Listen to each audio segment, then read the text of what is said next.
What if you invented something very important to the world and only got $1 for it?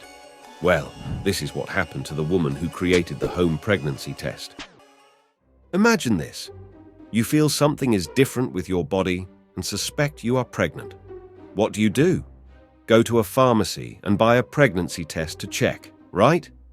Well, before 1971, such a thing didn't exist.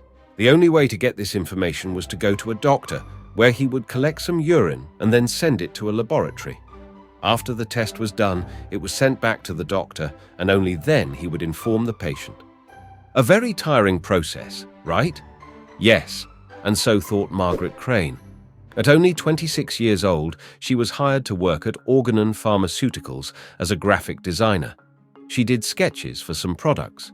But one day, as she walked through one particular lab in New Jersey, she noticed a few tubes under some lights and got curious about what that was. Intrigued, she asked one of the scientists, "What are those?" And to her surprise, they said they were pregnancy tests. In the first pregnancy tests, scientists would inject a woman's urine into immature female mice and then observe the reaction by dissecting them. If there were no changes to the mice ovaries, the woman was not pregnant. If, otherwise, the ovaries had developed, it meant that the woman was pregnant. Later, they would also use rabbits and frogs. But the process the scientists described to Crane was more modern. It detects a hormone a woman produces when she is pregnant by using chemical reactivators. It consisted of tubes containing the woman's urine, and these chemical reactivators mixed. After reacting for a while, they would form a red circle at the base of the tube. When Crane heard how the process worked, she thought to herself, "This process is very simple. A woman should be able to do this." Upon getting home, she started thinking about how she could create a device that could bring her vision to life. After spending a long time thinking about it, she realized the answer was in front of her all the time. A box she used for storing her paper clips. It had a perfect shape and was transparent, so you could see everything inside. With that in mind, she made her prototype, the predictor. It was a small see-through box that held a dropper and a recipient with the chemicals needed for the reaction, and a mirror at the bottom of the box. When she presented her new idea to the company, they weren't so happy in the beginning.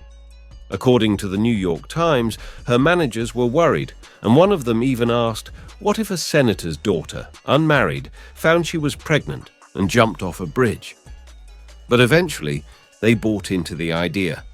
Although they realized the product had potential, the company was hesitant to release the product in the US market, fearing the reaction of churches and conservative doctors. For this reason, in 1971, they tested the product in Canada first, where abortion has been legalized since 1969 and would probably have a better reception. This is the product they released. Everything came in a box and they had some instructional material. This is how it worked. You take the tube and put some drops of urine inside, then you put some water, you shake it for 30 seconds, and then put it back into the plastic box and let it sit quietly for 2 hours. After that, you check the mirror. If there is a perfect red circle, the woman is pregnant. Otherwise, she is not. When the company decided to make the product, they issued 2 patents with Crane as the inventor. But since the process costs quite some money, she couldn't do it herself, so she ended up giving up her rights to the company for $1, because for her, it was more important that women had access to this product than to make some money. Nowadays, when asked about it, Crane said she wouldn't have negotiated with the company without a lawyer present. They had lawyers at this little ceremony to sign the paperwork, and I'd tell anybody, listen, if they have lawyers and you don't do it. Just walk away, get some lawyers, come back, whatever, but just don't be there without any legal help in a situation that you think is going to be important like that. I was very naive. Even though the product was a success, it was only approved in the US in 1976, with sales starting next year, in 1977. By 1978, the home testing market was valued at $40 million. In 2015, the Bonhams auction house auctioned the first prototype for $11,875.